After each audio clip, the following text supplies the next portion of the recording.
On this episode of War of the Roses, we delve into the chilling claims made in the controversial book, The Last Harvest, by Lucien Mars.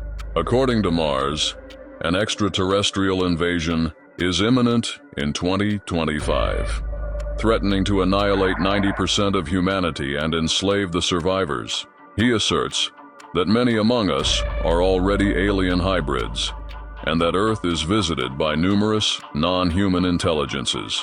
To uncover the truth behind these startling allegations, we sit down with the book's publisher, Damien Dumar, and seek answers to our pressing questions.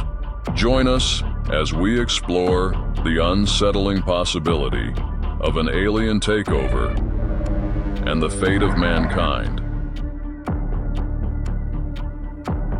We have Damien Dumar, the publisher of The Last Harvest, Secret History of Lucifera, Aliens, the Illuminati, and the Fate of Humanity by Lucien Mars. What's funny is, on your video, you had to point out that you're the publisher, you're not Lucien Mars. Right. And I also thought that you were like, maybe, was it a book name but I guess not. I guess we'll start off with who Lucien Mars is, and what can you tell us about him? Well, Lucien Mars, of course, is the author of The Last Harvest, which is available on Amazon and physical and digital as well as audiobook. Really great audiobook, actually. I picked the narrator myself. I auditioned many people. So for those who like to be on a treadmill or drive a car while they listen, they don't have time to read, it's definitely the way to go for them. And Lucien Mars, he's a bit of a legend in the realm of the occult. He's a very private person, spends most of his time doing research. And The Last Harvest is possible in part due to his love of research. There is an urban legend of sorts that I am Lucien Mars, but this is not the case. In some ways, I welcome the urban legend because it creates more buzz around the material. I recognize it may be unusual for a publisher of a work to go on tour in place of the actual author of said work, but as I already pointed out, Lucien's a pretty private person, and not every author wants their name on, or their picture, on the book. Some authors just like to publish a book and have it out there and let the book speak for itself, or let other people talk about it for them. Especially with a topic like this, you might not want to, Well, you get a certain amount of flack from the general population, whom this book is really not authored for anyway. And I find it entertaining, but other people might not. So what exact population do you think this is driven towards? Because they're spread all out. From people I talk to, you have the I don't believe, I believe, hey, I'm kind of on the fence. Like, who is he driving this towards? Or I'm assuming it's a he. I mean, who knows? And they'll also get a lot of outright hate. Well, the prime target for the book is actually individuals who are extraterrestrial human hybrids. So, as we'll probably talk about in more detail later, a certain percentage of the world's population has what's called Rh negative blood.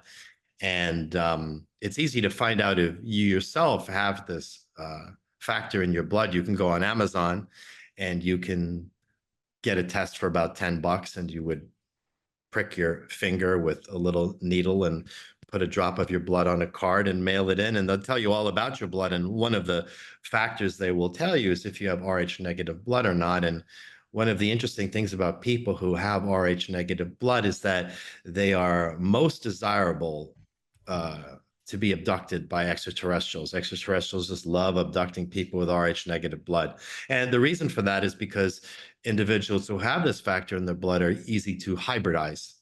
So there are a lot of individuals running around the planet on a relative basis, of course. I say a lot as in millions, but who are in fact the product of hybridization, usually while still in the womb or something akin to that time frame. And these individuals on the inside are from different extraterrestrial cultures, even if the body looks on the surface human, because that's the whole point of it being hybridized. If someone was hybridized with reptilian, they're not going to look like reptiles and have fangs and scales and horns. That would look a little bit odd walking on the street, unless it's Halloween and Well, Washington Square. But so on the surface it would have the appearance of human, and it's not just with reptilian, it's with many different extraterrestrial groups. So a lot of these individuals who have Rh negative blood and or have been hybridized or abducted, they often feel as if there's something maybe wrong with them. They often have abilities that they don't talk to other people about because they're afraid no one will believe them or people will think they're crazy. And people who have those qualities often are attracted to or find themselves friends with others who are similar. And usually they know there's something wrong. They know there's something up with the world, and they feel like they don't really belong here. And they're often on some level rejected by other human beings, even if they are, let's say, very popular. On some level, there is a certain rejection that's always going on because the normal, in quotes, human beings recognize on some deep biological level that something's not right with them, relatively speaking, of course. So for people who are in that situation, and I did a conference in Las Vegas last year for alien abductees, and my particular seminar was Rh negative blood and alien abductions, which is available on YouTube, although it's been edited down a bit by the people who filmed it. The audience was almost entirely Rh negative and alien abductees. And they responded so positively to this material because most of them are in a state of looking and searching and trying to figure things out. And all they keep coming across is, oh, it's all love and light. The grays are your friends. We're all infinite awareness, which is the line that David Icke likes to throw out there. And they know on some level that this is a bunch of nonsense. So they're looking for someone who will tell them something different that is also true. And so for individuals who have this nature inside of themselves, a lot of the material that's in The Last Harvest by Lucien Mars resonates with them, and they know immediately, oh, this is true. I got it. Whereas the average person may look at it and say, this is interesting, or oh, this sounds like a load of nonsense, or I don't believe it, or whatever the story is. And that's fine, because this book was not written to save people. It was meant to be something akin to when the marshal evicts you and puts a notice on your door, except this notice is for planet Earth. And another reason the book was written was to reach out to those who have Rh negative blood, who've been hybridized and abducted, and try to find a way that they can make their way home, whatever that would mean in each particular circumstance. I'd be afraid to get a kit and to test if I was Rh negative or whatnot. we don't need a kid for you, bro. Because it's just like I don't want to do 23andMe. I don't want my information out there like that. Well, I have news for you. Your information's already out there. Probably. But just because you didn't participate in 23andMe means nothing. People don't realize the extent of extraterrestrial technology. For example, any thought that you have is being observed and recorded by the extraterrestrials who run this planet. There's those poor bastards. there's no hiding from it. So people think, well, I have a secret, I'm not going to tell anyone. You don't have a secret. Your mind is like an open book to any extraterrestrial group. It's just how it is. So they have. And that's your why blood. They don't want me. Right. They don't have you. Yeah, or maybe they see something in your mind and they say, we want.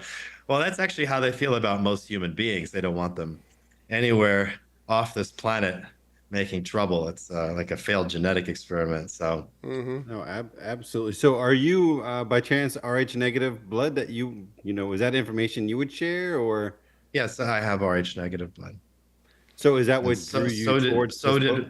Yeah, and so did my mother and my father, and I was a part of it. Since you live out on Long Island, I was part of the Montauk program when I was younger. The Montauk Project.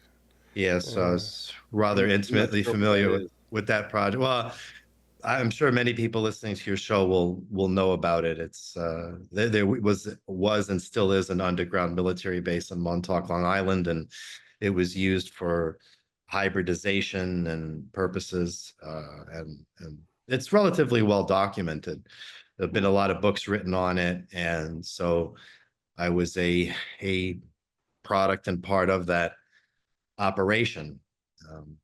So yeah, and then this had a lot to do with me ultimately uh, ending up working with Lucian Mars, for lack of a better way to phrase it, with respect to this book, because I had been one of those people that I had been recently speaking to at that convention in Vegas, and I had been for years trying to figure out what was wrong, what was right, what's going on.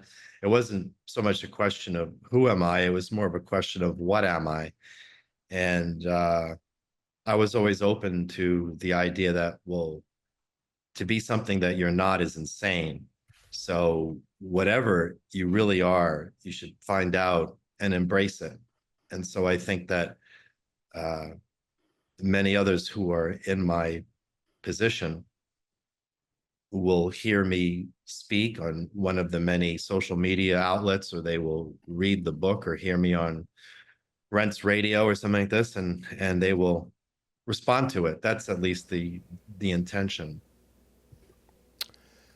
So, you met Lucien at one of these conventions? Or No, how I met Lucian is a longer story, but I think the simplest way to state it is what I already stated, which was that I was looking to find out what or who I was, and I happened to come across Lucian Mars and make contact with him, and he was able to shed light on my nature, and well, one thing led to another. One of the questions I get asked a lot about is, well, this book is so dark, what can we do after we've read it? And let's assume that we don't poo-poo the message. And my answer is always the same. It's, well, pray. And I don't mean that in a religious way. I'm against all human religions. They're all creations of the Anunnaki, but there's nothing to stop you from reaching out to the Creator, the Divine Father yourself, and pray to him directly. You don't need any religion. You don't need any of that. And you can reach out to him. And if you have feelings after reading the book, you can express, hey, I acknowledge that you know you're my creator, and I want to know about where do I belong in your creation. I'd like to align my will with yours going forward, and how do I assist, as opposed to operating in rebellion, as many beings do, especially the beings that are in control of this planet. They are in rebellion against the creator. So this is ultimately the path that people should take who find themselves in the position that I once found myself in. I'm sure a lot of people have resistance to praying, but again, this is not a religious thing. I'm not promoting any sort of human religion. I'm completely anti-human religion. It's just a matter of reality and practicality, and that's how I think that would explain enough about how I got to where I am today, and how others who find themselves trapped in the matrix and find themselves unhappy with that, how they can get out of it, because it's really the only way to get out of the matrix, because it is a type of genetic prison camp. And the only way you can exit the matrix and not keep getting reincarnated over and over into it is if either another extraterrestrial group pulls you out, or the Divine Father arranges to pull you out. So some people may not believe that, but that's fine. I'm not here to convince anyone. I'm just here to give information for those who would be looking for that sort of information. So when you say that, you're directing that towards like the Rh negative people, or people as a whole, right? Because I mean, we have two different views. Where I sit, I have no idea, right? But you know, there's some people that are drawn towards it, some that just have no clue, and some that are just maybe that are, like I said, on that fence again. So when you say that, is that more driven towards the Rh negative that know they're Rh negative, or even to just all humanity? Well, it would apply to anyone It just so happens to be that the book is specifically targeting people who are hybridized, who are Rh Gotcha. negative, who are most amenable to this, and who sometimes people come into this matrix realm and they forget and they get stuck in it. So one of the ideas here is that perhaps they can be reminded and they look out for it. But this applies to anyone in creation. Everyone can pray to the Divine Father. It's certainly not just Rh negative people. That would be, kind of silly. But Racist. yeah, well, most people probably would not be interested. So I speak in this particular instance more to those who are like me, because you asked me how did I get here. So that's my response. So what percentage of the population do you think is Rh negative, or is there like a number out on that? It's somewhere around 10 or 12% worldwide. There's certain regions like the Basque region in Spain, which has a very high concentration of them.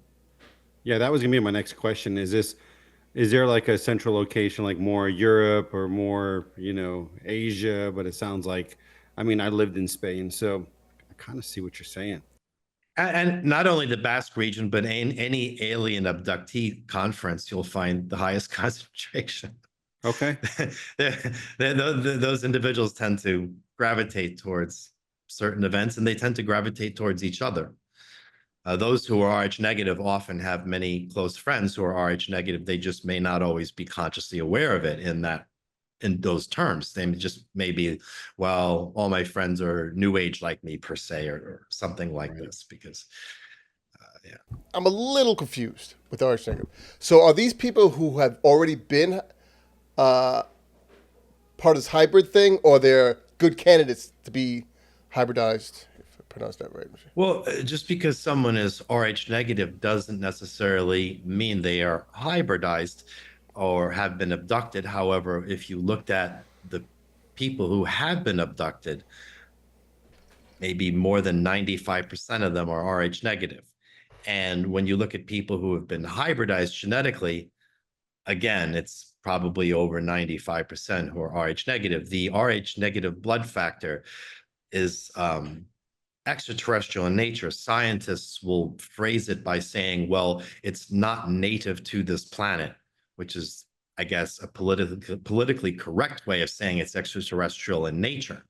So the question is, well, where did Rh negative blood come from? And that's covered in great detail on The Last Harvest by Lucien Mars. And the short answer is that people who have Rh negative blood are genetically related to the survivors of Atlantis.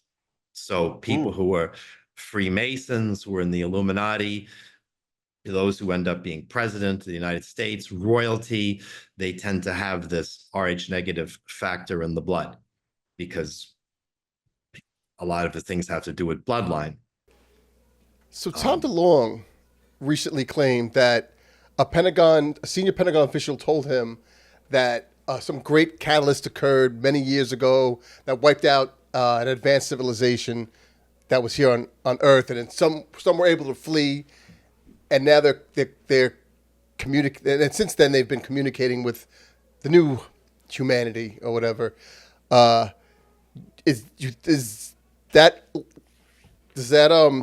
link into this whole Atlantis thing, you think? Well, there've been a number of civilizations on this planet that have come and gone, and they're not in regular history books. So Atlantis is the most famous. Everybody knows about Atlantis. A lot of people know about Lemuria as well. So Atlantis, of course, would be one of the more recent civilizations that had a large impact, because, as I said, those who have Rh negative blood are genetic descendants of those who survived the how should I say, catastrophe at Atlantis. So the book, The Last Harvest, goes into detail about how that actually happened and the background to it. And it's information that won't be anywhere else. Okay. And just so if anyone wants to check it out, the link will be in the description where you could purchase this on Amazon. So could you describe the different races? I mean, I know you went over this in the Vegas video, but could you describe the the different races? Like there's a good race. Was it like a neutral race or something? And there's like are the Greys the bad guys? Is that from what I remember? Well, there are many extraterrestrial races. There are probably over 76 ET races right now around the Earth, but people Oh, just really? can't detect them because they shift in and out of dimensions. So, Now, are they considered when we say ET? Are we saying from other planets, or it's a mixture of the planets, other dimensions here yes. already? Like it's just a mixture. It's Okay. a mixture. So there's alien life on all the planets in the solar system. Just you're not told that, you're not given evidence for it, you're not made aware of it. And they're a lot of times they're not on the surface of the planet. They may be inside the planet, under the ground in the planet. Uh, Almost all planets are hollow on the inside, including this planet. So a lot of this flat Earth junk that's put out there in recent years is to distract people from the reality that the planet is hollow on the inside, and there's a whole world inside there with an artificial sun, and they are extraterrestrials living on planets in other dimensions. Creation is far more complex than people realize. David Icke, for example, often will say that, as I said earlier, that, well, in the end, human beings are all infinite awareness, but that's complete hogwash because human beings are not even genetically capable of seeing these beings that are around them and influencing them. So, for example, reptilians have the ability with their eyes to see into the fourth and fifth dimension.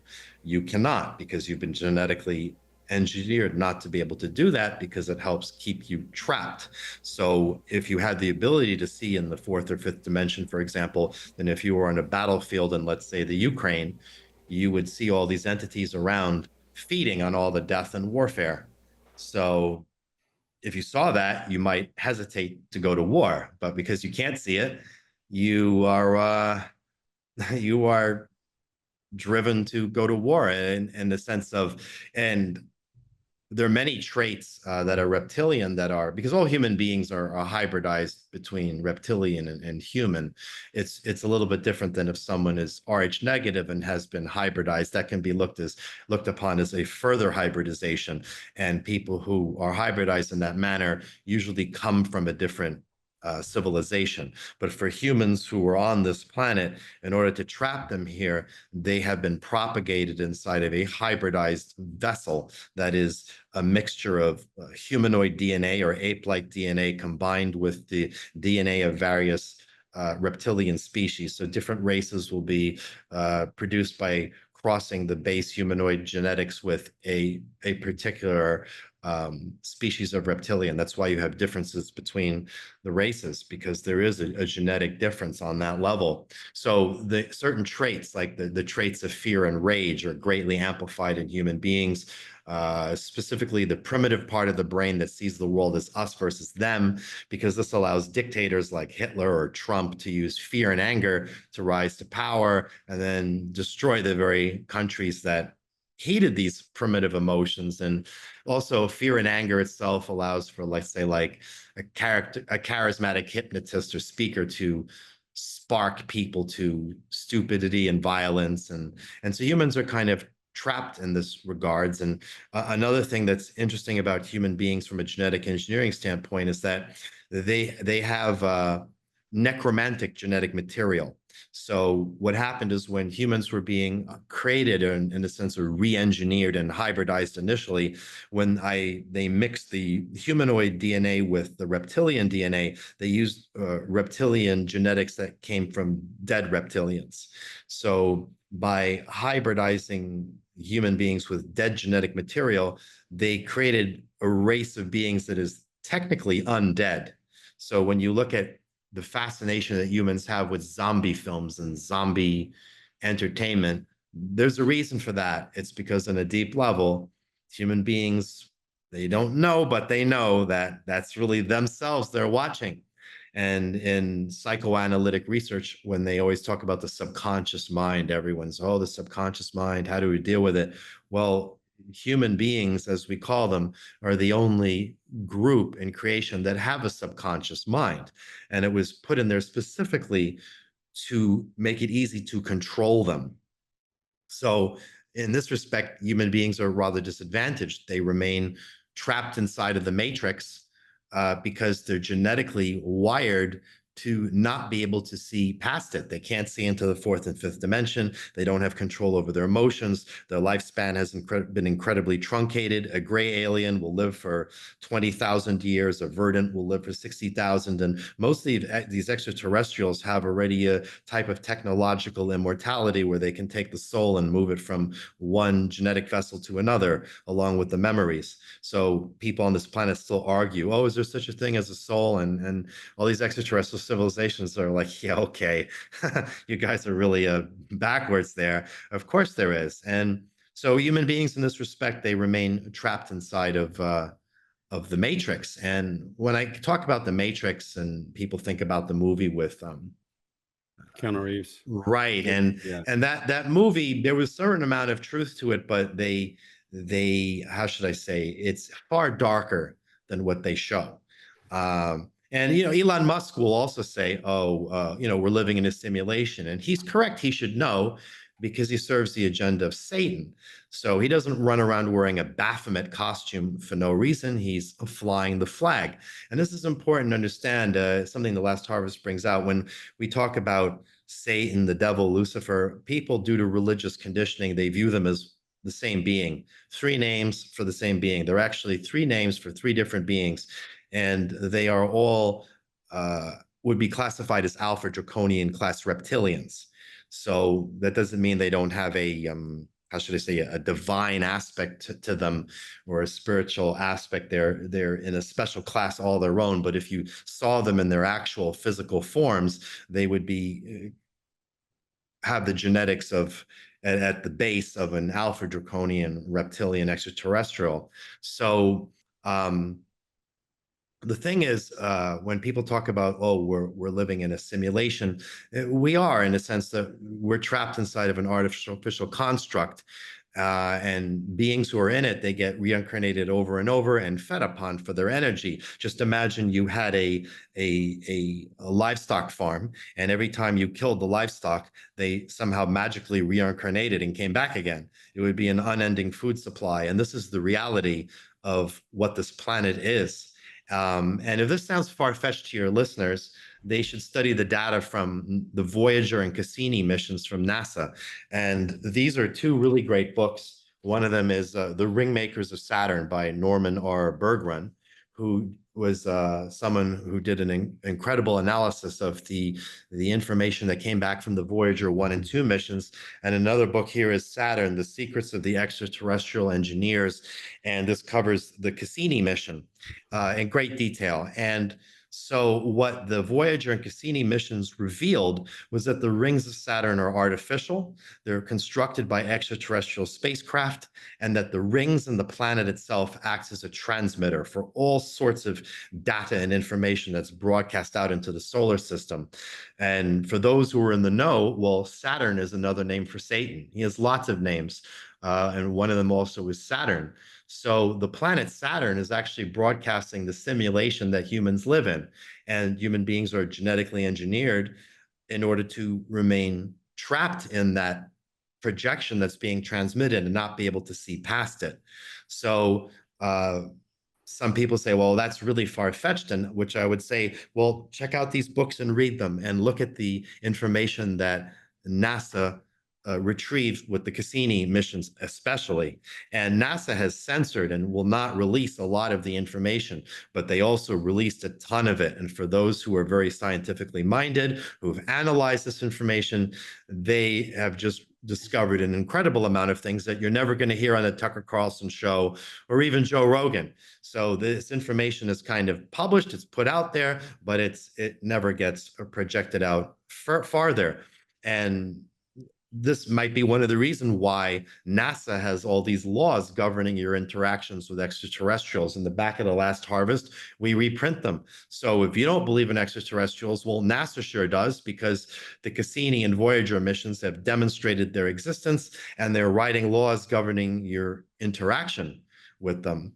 And one of the reasons that they have these laws governing your interaction with extraterrestrials is because, well, first of all, I should say what's interesting about these laws is that these laws take away all due process. They basically, if you have any contact with an extraterrestrial, you can be sent to prison for an indeterminate period of time.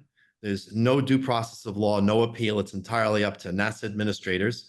And one of the reasons they authored these laws is because they expect aliens to make their appearance, and they want to take action against any humans who might have had contact with them. So they're specifically worried about extraterrestrials who would want to help humans. So, for example, the situation is that when Eisenhower, he had signed a treaty with the Greys, and the treaty was that in exchange for what would appear to a human to be advanced extraterrestrial technology, he would allow the Greys to abduct human beings. And the Greys approached many of the nations of the world, like the Soviet Union, with the same deal, and they all went for it. And at the same time, the Galactic Federation was showing up and advising the U.S. government, listen, don't fall for this. They're all up to no good, and you take a different path. You can be free of all this. But the rulers of this planet, they are not only under the control of the Greys, but on this planet we have a situation where we have all these countries always fighting each other, which doesn't occur on other planets, which have one world governments. And I don't mean new world orders, they just have one world governments. So every country is always trying to get over on the other and go to war with the other. So the leaders of the various nations in the world, they went with the Greys. So the thing about human beings is they often feel like, oh, they're, like, let's say there's nothing they can do and they're powerless. But in the past, had they all revolted, had they become aware of everything that was going on, that was being told to them, and said, we don't want any part of this anymore, and they all had collectively, humanity had reached out to certain extraterrestrials like the Galactic Federation, then they would have stepped in. But there are all sorts of rules out there, like if the leader of the leaders and representatives of countries on this planet reject them, they have a non-interference policy, because they look at it, well, people have free will, and if people not rebelling, if they're acquiescing to this nonsense, then what are we going to do? So, Well, I have a question. I've always wondered this: the Eisenhower deal with the Greys. They're allegedly so much more advanced than us. Why do they care for our opinion? Can't they just come and take us and do what they want? Why would they need to make a deal with? Why would the Greys need to do that? Yeah. Well, like I said, that first of all, the Greys aren't the only extraterrestrial group out there that has their eyes on this planet. Everyone has his eyes on this planet, and they look at humans as just, they're in the way.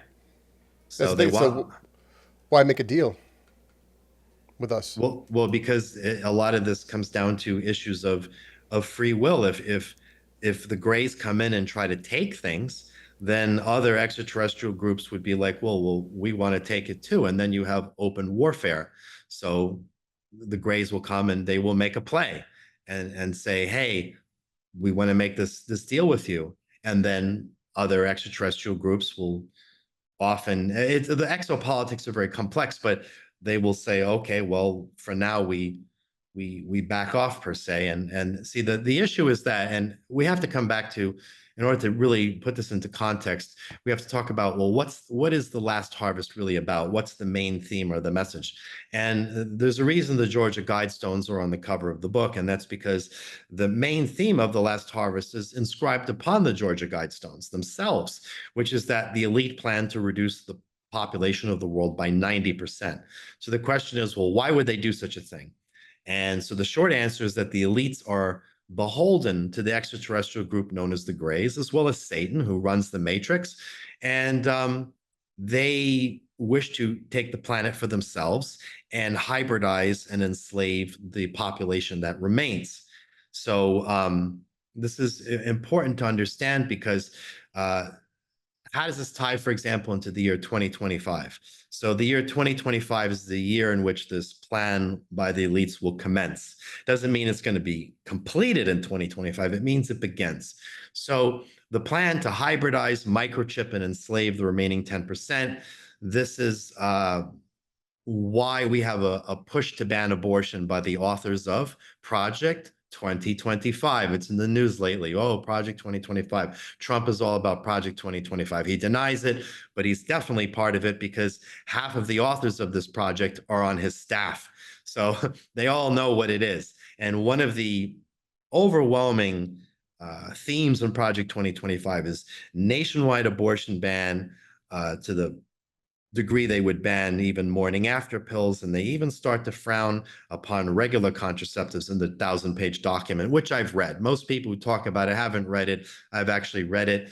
And you'll see individuals like Elon Musk, they're suddenly promoting very large families. And a lot of the elite now who always were talking about overpopulation before, which is the constant theme. If you read The Last Harvest, it's quote after quote from the leaders of the world saying we need to reduce the population is not sustainable, da da da da da da da. And suddenly they're changing their tune and saying, oh no, have as many kids as you want.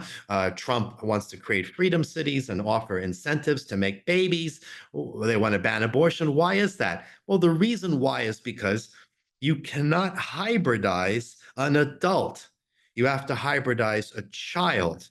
So given that they're just about ready to start planetary genocide, they want to make sure there's a big crop of infants out there that they can take away, they can implant chips inside their head, hybridize them, and enslave them, and run the planet in that way. And this is why Elon Musk, who promotes this sort of population increase while wearing a Baphomet costume and talking about we're living in a simulation. What does he do? What's his main business? It's not Tesla cars, it's Neuralink, putting chip implants into people's head. And last week already, he's like, we've successfully put a wireless chip implant into someone's head. And he's not the only one doing it. British Telecom also has a neurally implanted chip that's coming out soon. And you know what it's called? The Soul Catcher 2025. I'm not making this up. You can go Google it. So British Telecom wants to put a chip in your head called the Soul Catcher 2025 project.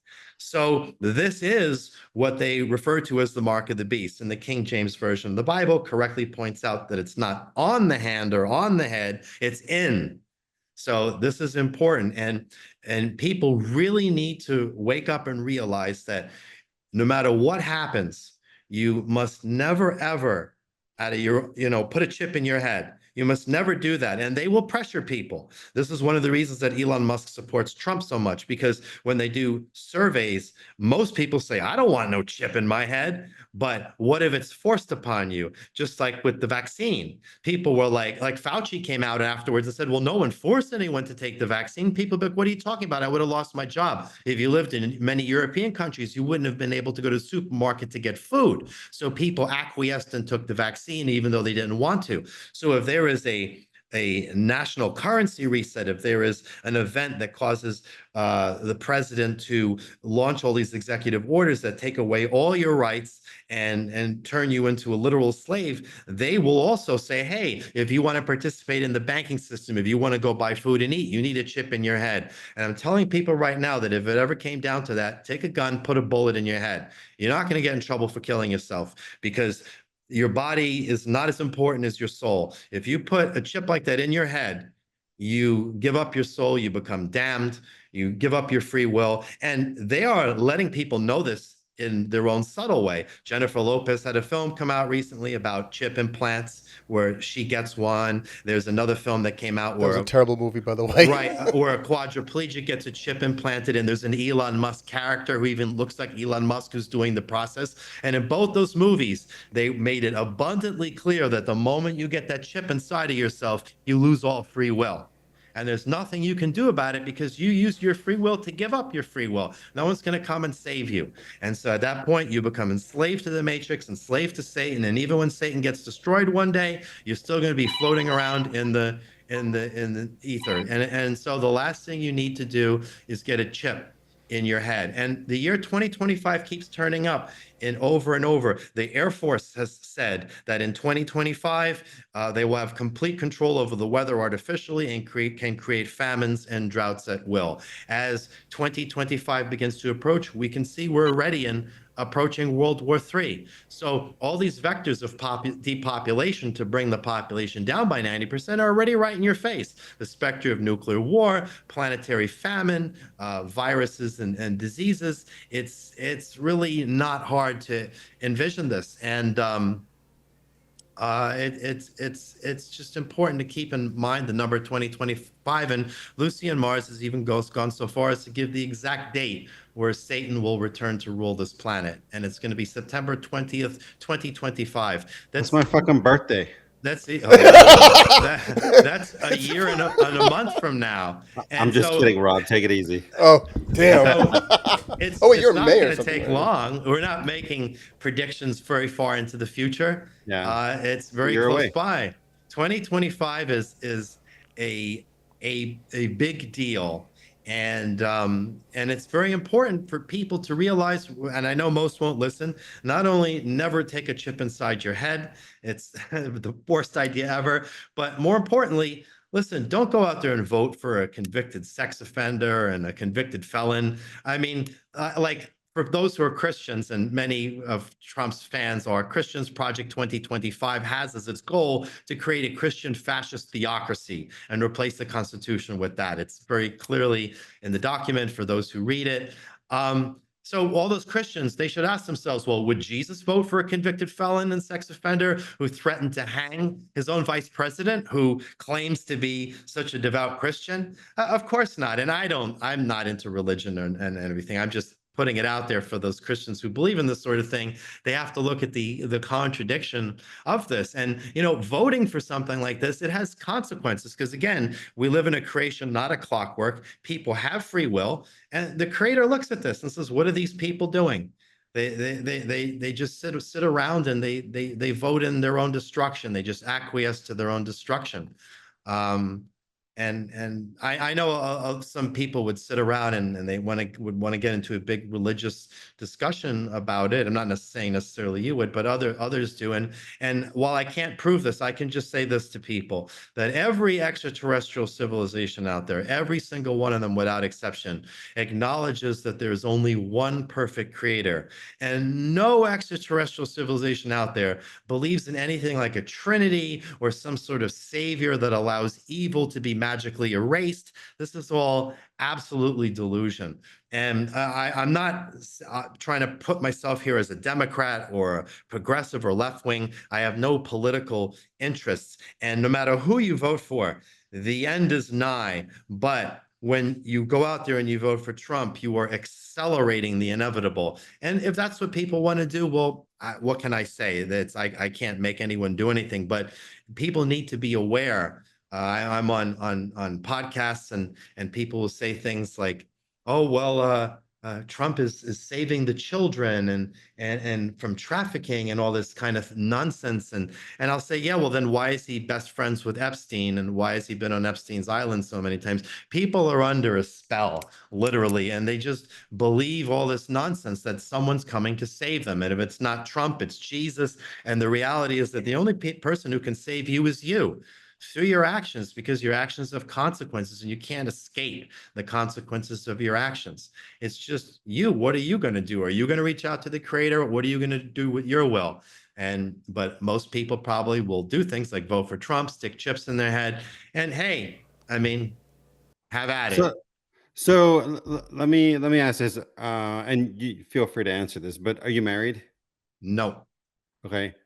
So Rob and I are both married, so we automatically have chips in our head. It is what it is. I mean, that's what marriage is at some point.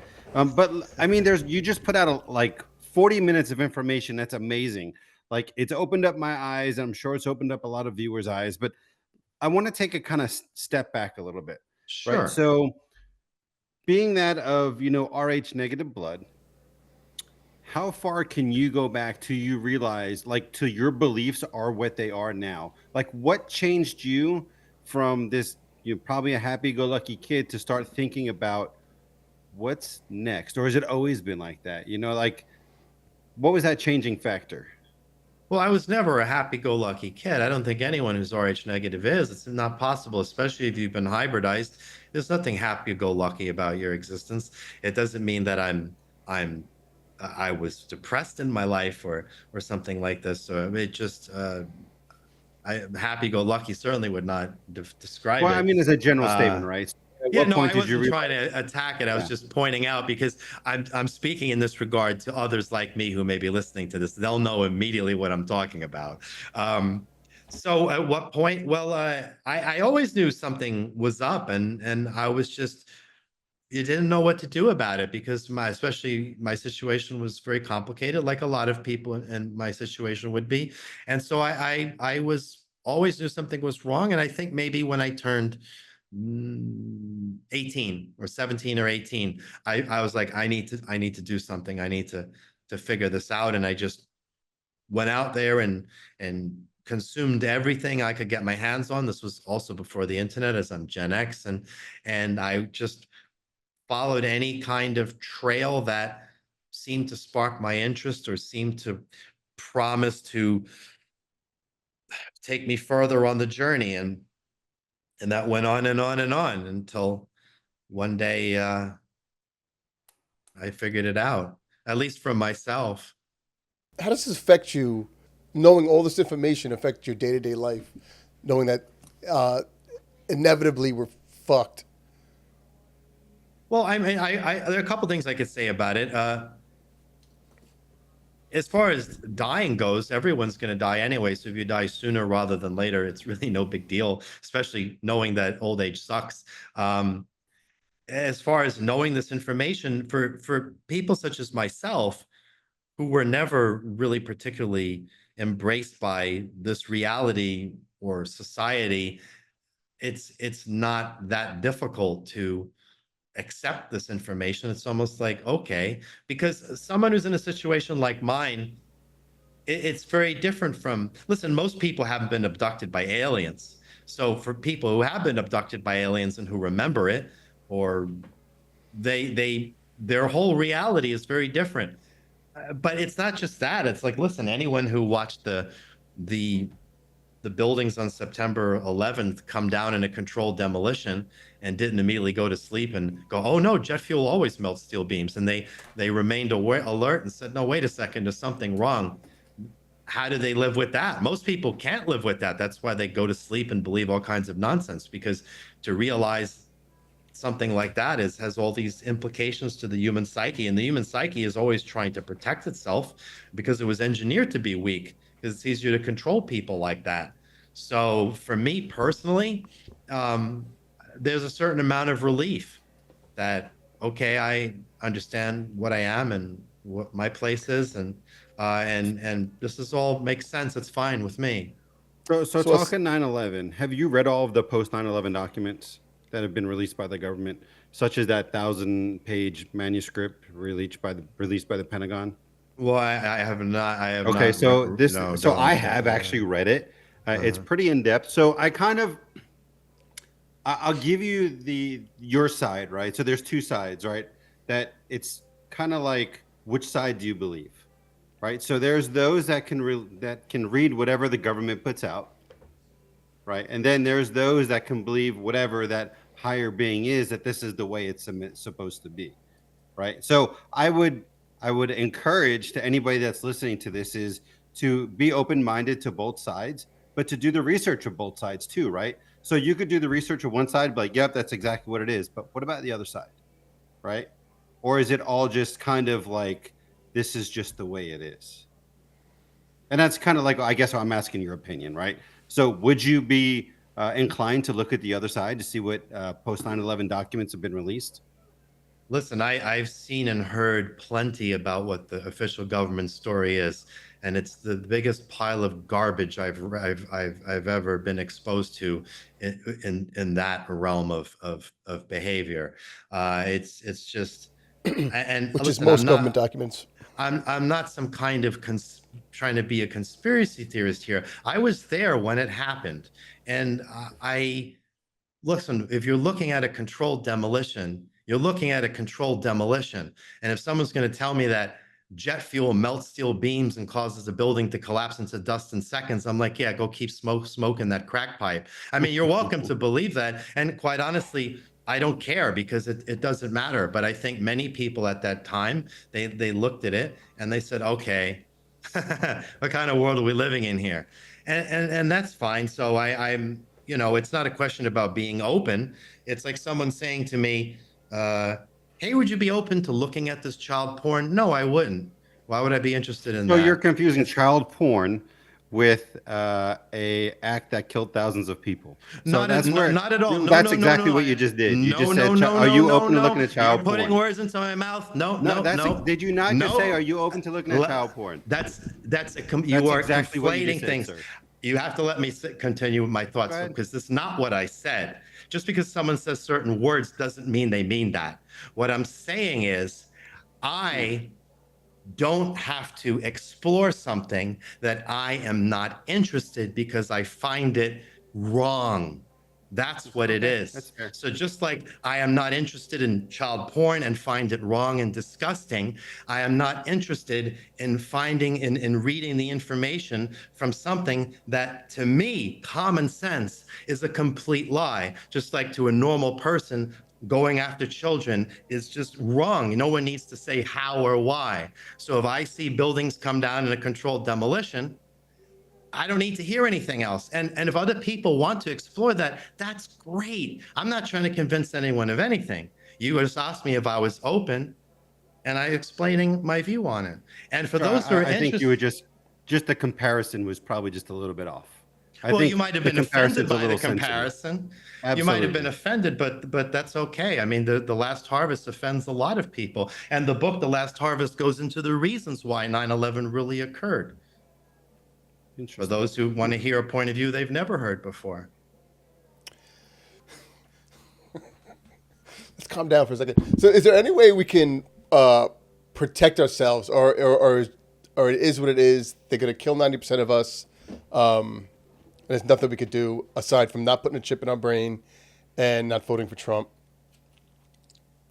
Well, like I said, as far as what you can do, I've said it over and over. And what you can do is you can pray directly to the Divine Father.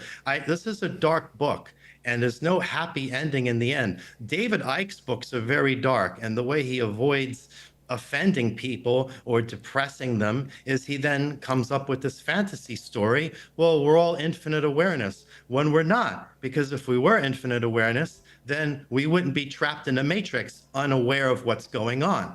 So again, one of the reasons that this book, The Last Harvest, was written is to explain to people exactly how the matrix works. They can read The Last Harvest, they can read these books about Saturn, and they can understand exactly what they are living in. So all you can do besides not voting for Trump, but again, that's not going to save you. The inevitable will still happen. You certainly don't want to put a chip in your head because then you're damning your soul and you're really done. So the only other thing you can do is pray. And I can understand a lot of people don't want to hear something like that. They like this idea because they've been fed this idea by Hollywood over and over. Well, the extraterrestrials come down here and Will Smith and his son saves us all. Or a ragtag band of heroes take a vacuum cleaner and an electromagnet and come up with a way to do an A-team and defeat the extraterrestrials. This is fantasy. This is not how it's going to happen. And so all you can do is pray. Pray and enjoy life for what it is, whatever that may be. Yeah, exactly. And there's no alien race that will help us. They're all in on this, or? Well, it's not so much that they're in on it, but like I said earlier, human beings made their decisions about what they wanted. Now, some people would argue and say, well, no one ever asked me. And I understand that. But the way these extraterrestrial groups look at it is that, well, the leaders of the planet, they made a decision for the people. And a lot of people, listen, a lot of people know about the Eisenhower thing. This isn't exactly hidden. There's this, for example, here's a simple thing. Already since the year 20, let's say from the early 2000s, people were talking all about the FEMA camps. They have enough FEMA camps right now to hold upwards of 20 million people in North America. Now, who are they going to stick in those FEMA camps? Well, probably you. They're not building them just because they don't know what to do with themselves. And it's verifiable that all these camps exist. It's not a secret. You can go online onto Amazon right now and purchase a book published by the Department of the Army that explains in great detail how they're going to run these camps in great detail. And do people get together and refuse to participate in society until these camps are destroyed? Do people refuse to stop participating in society until they are told where all the black budget money is going and they are allowed to go into the underground bases and complexes that have been built to hold the elite? No, they don't. People just, they snicker at it and they laugh, or they go, oh, this is entertaining. They don't organize anyone. They go back to TikTok or whatever it is they want to do. And so what do you expect extraterrestrials to do? Violate human beings' free will and come in there and say, oh, no, you can't do that. We're going to clean it up for you. It doesn't work that way. You know, you have a certain amount of responsibility for things. And so that's another reason this information is being put out there.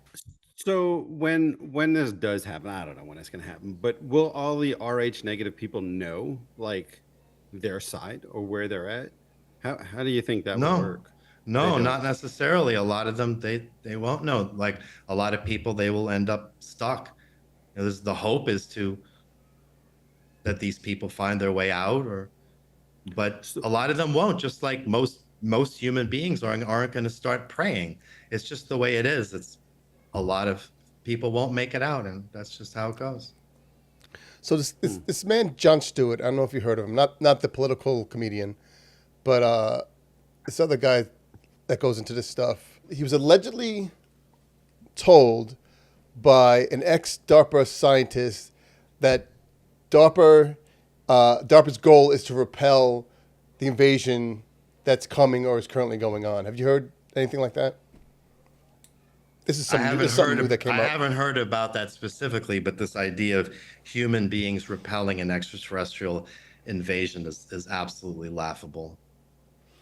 Supposedly they're using their technology to reverse engineer it, and then that can never happen, because you see, the thing is, first of all, when the Greys supplied extraterrestrial weapons technology or any kind of extraterrestrial technology to humans, they give them what would be junk compared to what they have. This is what we do to other countries. Exactly. And all of these weapons systems and everything have back doors in them. They can be turned on and off at will. So it's important to realize that extraterrestrial civilizations, their technology is several 100 million years more advanced than ours. Several 100 million. Like so people say, well, how can an alien abduct someone? Can they just teleport them through the walls? Of course they can. It's not difficult. Technology is extremely advanced. People don't like to hear that because human beings like to view themselves as, oh, we're top of the food chain on this planet. But they're not. They're actually the food. That tastes like shit. Yeah, and here's the thing. Do you care about all the pigs in slaughterhouses? Probably not. Most people don't. So the same way a lot of extraterrestrials look at it the same way, like, oh, well, okay. Human beings like to project their own morality and ethics upon things, but not. And here's the other thing, you know, what the Greys want to do is they want the elite to carry out the plan of exterminating 90% of the population. And then what happens is they tell the elites, oh, well, you're going to end up ruling over this planet after you've gotten rid of everyone. So you have the elites like the Ted Turners and the Bill Gates buying up the most farmland of anybody, and they all have this idea they're going to be running things, but they're not. As soon as they do their job, the Greys will kill all of them, because that's how the Greys operate. And here comes the next part. As soon as they do that, then the other extraterrestrial civilizations come in here and they start to kill the Greys, because that's how things go out there in the universe. The idea is people have this notion that everything's at peace or something like this, but in reality, you have ever-growing populations of extraterrestrials competing for limited resources. And this planet is a wonderful resource. Even though humans have polluted it to a degree, it's easy to clean it up with extraterrestrial technology, and this planet has an incredible amount of resources that humans have not discovered yet, don't have the technology to extract.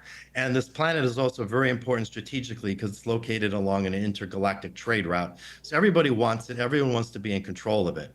And again, like, human beings are just kind of in the way. We're in the way. So as you were talking, I was kind of thinking about something. And maybe you can come tell me your thoughts is, Rh negative. I know that's kind of a big thing, but do you think that's almost? I mean, it seems like a beacon to me, right? It's a beacon to, whoever's out there looking for certain people.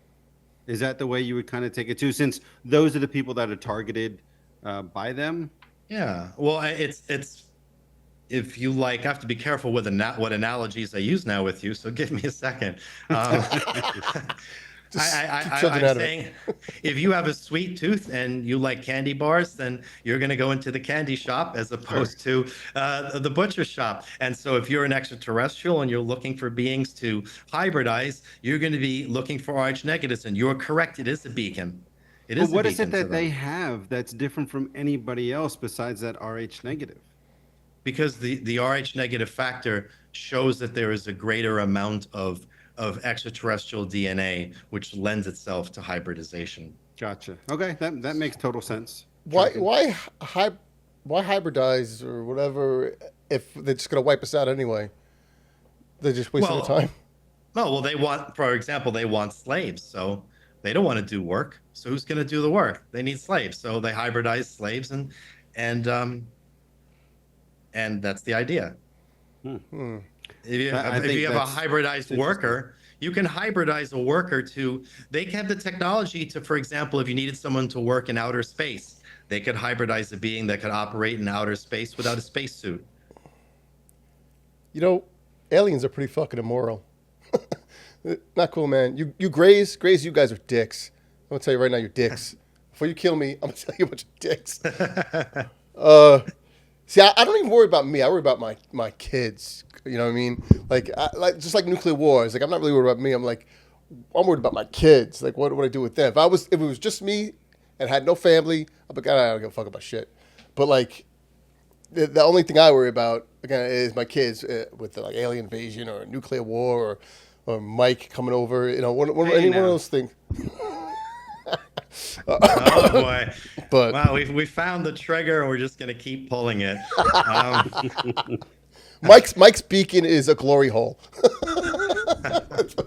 Only on Wednesdays. Your lucky day, it's Thursday.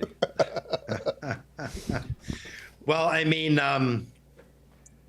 I understand at least intellectually what you're saying because I don't have children, so at least none I'm aware of joke. So how can I possibly really understand what it means to be a parent and have those feelings that you're describing? Intellectually, I understand it. I believe it. I certainly see that in at least most good parents, right? There's certainly certain parents who don't care at all about their offspring, but most do, and so I understand it. But I also will freely admit that I can't really speak about it because I'm not in that position. I don't really know what it's like. And I imagine it is difficult, but at the same time, it is what it is, even if it's difficult. If we're going to go out, we're going out together. Yeah. You probably will be. Yeah, even though my kids aren't here. So don't. Unless you're RH negative, Mike, you'll be Unless stuck you're here RH, working for the man. That's true. Yeah. Rob, you're sticking around, you weirdo. I'm curious about that. If I'm RH negative, can my kids be RH negative? Or are they definitely RH negative? Or it's like one of those things where But you can be RH depends. positive too. It depends. They could be. Listen, why don't both you guys just get that test on Amazon? Don't torture yourself. Because then the Greys will curiosity. the Greys will know. They'll already know. Oh well, then the government will know, and I don't want the government to know. I'd rather have the Greys know. They all know. They all know. So, but is it true if you have one parent that's RH negative, you can actually become RH positive? And if you have two parents that are RH negative, then you would be RH negative. Is that how that would work? I'm not a genetic engineer or geneticist, so I'm not completely up on that. But I will tell you that both my parents were Rh negative and I am Rh negative, so I suppose that is the case. But there are some situations where someone will be Rh negative, but the other won't, and it's there's a lot. That means I got to find my real parents. Is that what you're saying? Damn it! Yeah, talk to your mom. You may have to. You may have to. I'm curious about this now. If both parents have the same blood type, But you have to look up Rh negative and Rh positive because that's going to be your difference.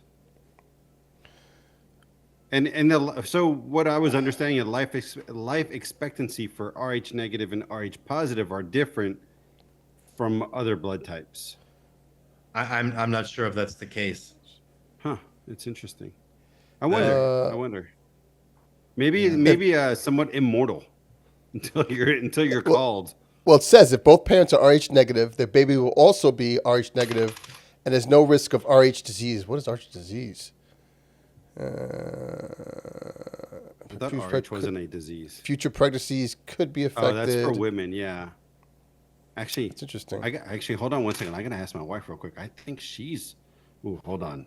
Lucius Mars doesn't make any public appearances. I couldn't find anything No, he on him. doesn't. He doesn't make any public appearances now. So, who's he in relation to all this? Like, will he be one of those? Well, he's Rh negative, right? He'd be one of those enslaved. How would he be enslaved if he's Rh negative? So they're not going to be. Well, aren't those the ones that are being hybridized? Infants who have Rh negative blood are slated to be hybridized and turned into slaves. Oh, they're slated, so they're not. Oh, okay, I gotcha. Right, because like I said earlier in the show, you can't hybridize an adult. You No, I have know, to but do it with the infant. so isn't he? He's not hybridized already. Well, it's not really, details of him are not really like that relevant. What matters is the information in the book. You know, not whether he's hybridized or he's Rh negative. He's the author of the book. Okay. What about you? You were I am well. You said you were in that program, the I Montauk. Yeah. Yes, correct. Right. That doesn't freak you out? Well, I think that time for freaking out was when I was actually in it and subjected to what they subjected people to while in that. But at this point, no, it doesn't You just freak me accept out. it. Yeah. Do you remember Yeah. any of that? Enough. It's not something that you really would want to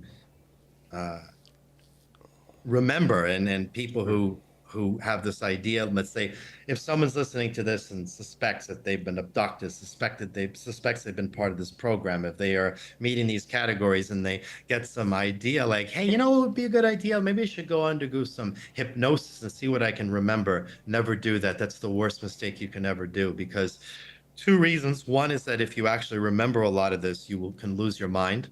And then you don't know what kind of what you'll trigger inside of yourself. Will you trigger a different personality that was created? Will you trigger some kind of programming that's meant to prevent you from doing this?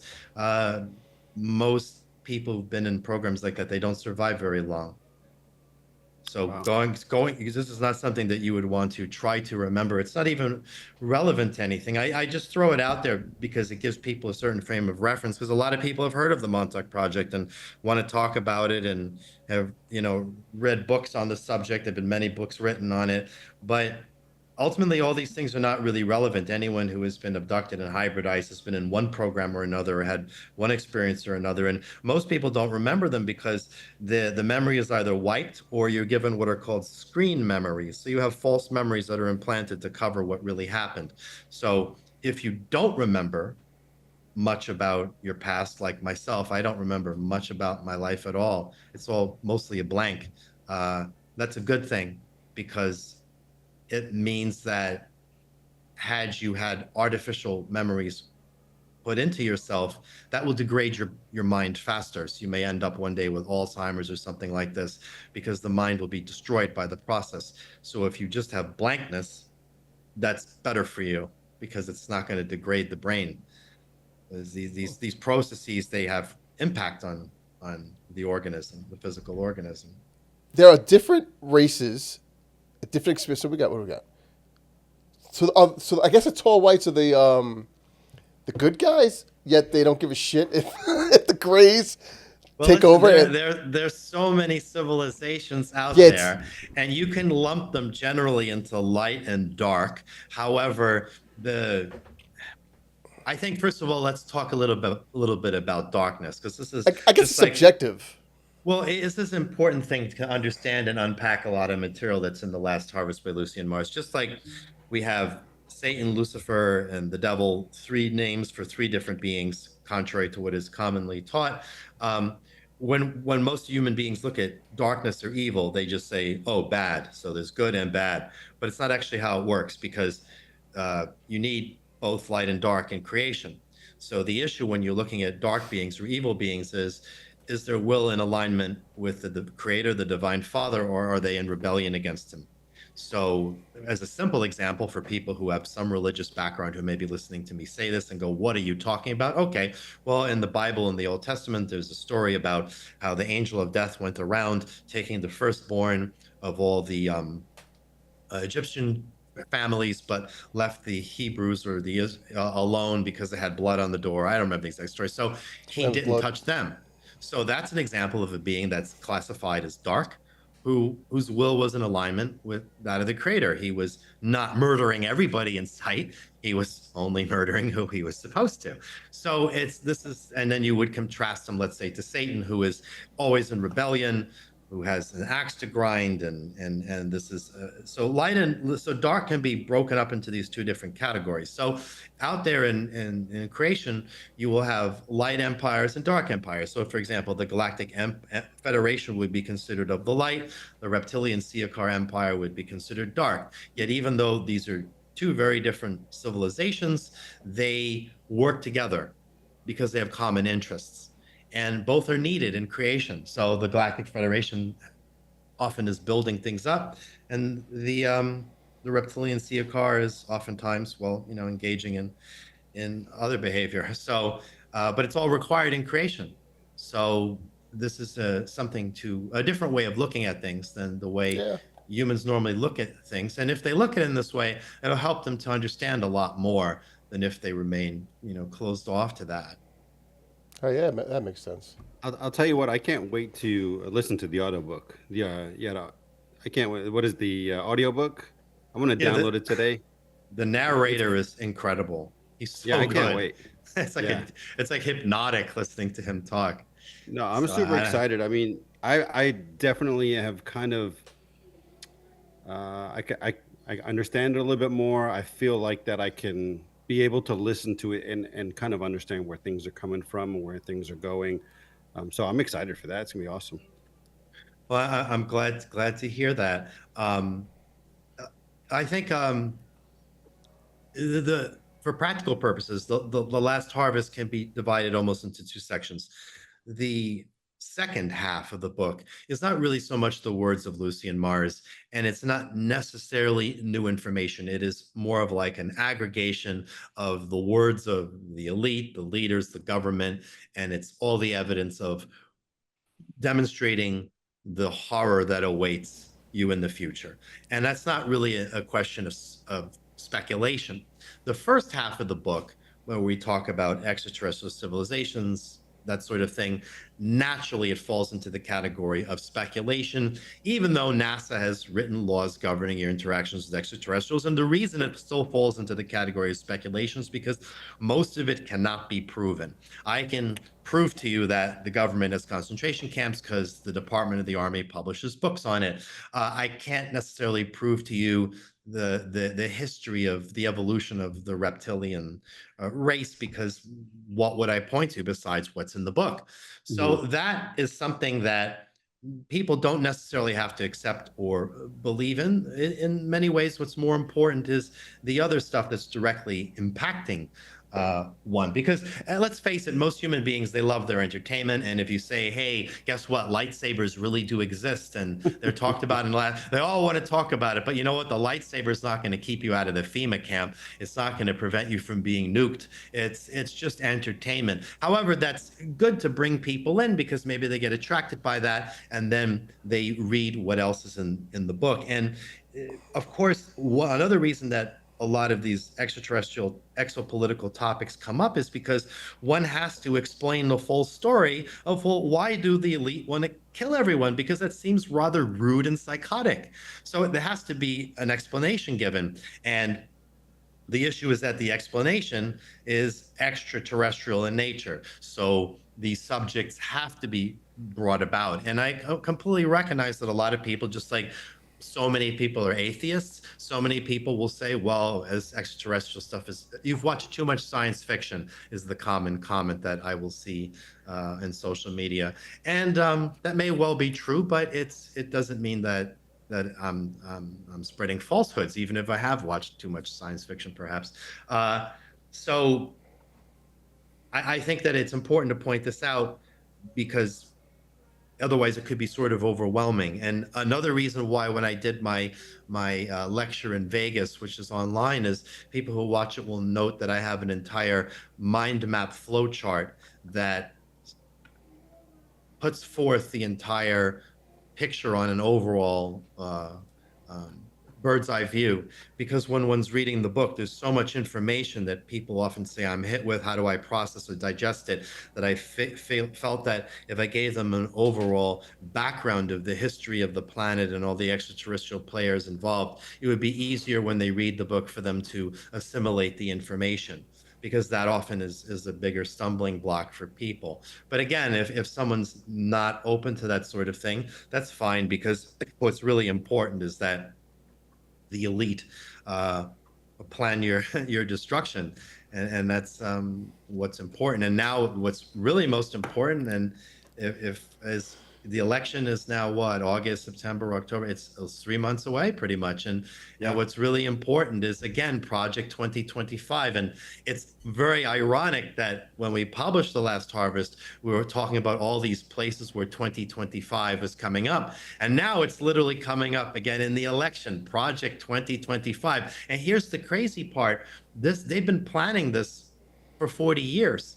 A lot of these plans are very, very long terms. So, and there's a lot of really crazy ideas in there, like getting rid of the Federal Reserve, which would, of course, guarantee a worldwide financial crisis. And some people would say, well, what's the big deal? We need a sort of, as they would say, a great reset or something like this. But what people don't realize is that there are so many executive orders in place, which are laid out in The Last Harvest, which the president of the United States can at any time, for any reason, declare a state of emergency, martial law, implement all these executive laws, and you lose all your rights. They can take away your property, separate you from your families, put you in camps, forced labor, do whatever they want to you. And these are all executive orders that have been launched when every president has left office or was leaving office, so people wouldn't notice it. And they've all accumulated also over many years. And listen, New York City, you're in Long Island, so you'll probably know that already 3 years ago, New York City was running public service announcements on the television and in the subway, what to do in case of a nuclear attack. Now, you may think to yourself, well, what do they know that they're not telling us? Of course, their advice is ridiculous. In the event of a nuclear attack, go to the center of the building, don't go near the windows. Well, if that's your best advice, we're pretty much done. But the point is, they're talking about that. Why would they do that? It's almost as if they have to acknowledge that something's coming. And certainly, listen, if to come back to the sensitive, triggering topic of September 11th here, it's not hard to imagine that a nuclear strike on a place like New York, and it doesn't have to be a Soviet ICBM, it could be any sort of nuclear device that someone brings in, a terrorist, for example, would be the event that would trigger state of emergency, martial law. They could say, oh, the financial markets have been hit, and now we need to bring about currency reform. And guess what? We're going to go digital. And if you want to access this digital currency, you need to take a chip. And right now, we're all operating under a state of martial law. And guess what? There are no more elections under martial law or a state of emergency. So forget about term limits. I'm your president now. You know, another thing about the human construction is that inside, under the dura mater in the skull, are arrays of very small, fine crystals.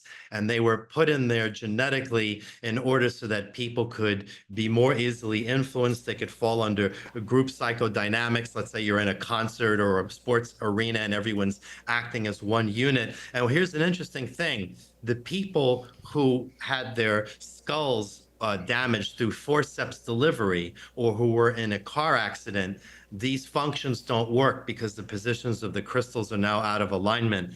And people like that, they always will look at all these events and be like, I don't understand it. Like in my life, I never understood sports events, why people were doing what they did, but then I was delivered with forceps and had my head crushed. So of course, like I would sit at a sports event and I just feel like, oh, like I'm left out. Everyone is getting so excited and I just can't get in on it, because of course I can't, because the crystals in my head have been all rearranged. This might be a weird question. I don't know. But Go ahead. do the reptilians have any genetic relation to actual reptiles on the Earth? Or we just call them reptilians because they look like them? Well, everything that's on this planet was engineered and placed here, so it's not shocking that you will have reptilians on this planet, which will have some semblance to actual reptilians. But again, when you talk about reptilians as a species, there's so many different species of them. So the Siakar Empire is, for example, the reptilian empire, and it's made up of many different species of reptilians. It's not just one type. And even in reptilian culture, you have different caste systems, and those castes are not like in a human caste system in India, for example, where someone's like, I'm a Brahmin, and someone else says, I'm an untouchable, but you look at them, they're genetically identical. No, in reptilian civilization, the castes are genetic. So people from a certain caste will have different genetics than others. So you have drone class, warrior class, you have royalty, this sort of, for example, just generality. And another thing about the reptilian civilization that's very different from, let's say, human civilization is that it's matriarchal. And the reason why is because female reptilians are physically dominant over males. One of the main reasons they are is because they have venom and the males don't. So you're not going to mess around with a female who can spray venom at you. That's a very bad idea. So in the human realm, the man can always, I'm stronger than the woman, raw. But in a reptilian civilization, she has venom, so it's irrelevant. So there are certainly big differences in how these civilizations operate. Before we get out of here, is there anything else you want to share with the audience, or regarding research experiences, etc.? Not particularly. I would just encourage people to get a copy of the Last Harvest, and the audio book is probably one of the easiest ways that people can get this information. I would recommend they go on my YouTube channel and watch my Vegas seminar before they start listening to get a good overview, or they could just listen to this podcast. They already have a pretty good overview. And I would say to keep certain things in mind, like don't vote for Trump, don't get a chip in your head. These are all, generally speaking, good ideas. And just, become aware, learn what's going on. And of course, one of the most important things is pray. And I don't mean that in a religious way. It's like, you can just... The book's in the description, and any relevant information. I always forget to say this. Subscribe, like, put our notifications on. I'm going to look deeper, even deeper than I've already looked into this. I don't need this shit, man. Just kill me. Just come and fucking hybridize me and whatever you want to do to me. Be careful what you wish for. Yeah. Please don't probe me. Please don't. No. I will fight back. Barely. All right. So, Damien, man, I appreciate it. Thanks so much. Great conversation. Considering how out there this stuff seems, you're a pretty down to earth guy. And very easy to talk to. And hey, maybe we'll have you on again if the world doesn't end.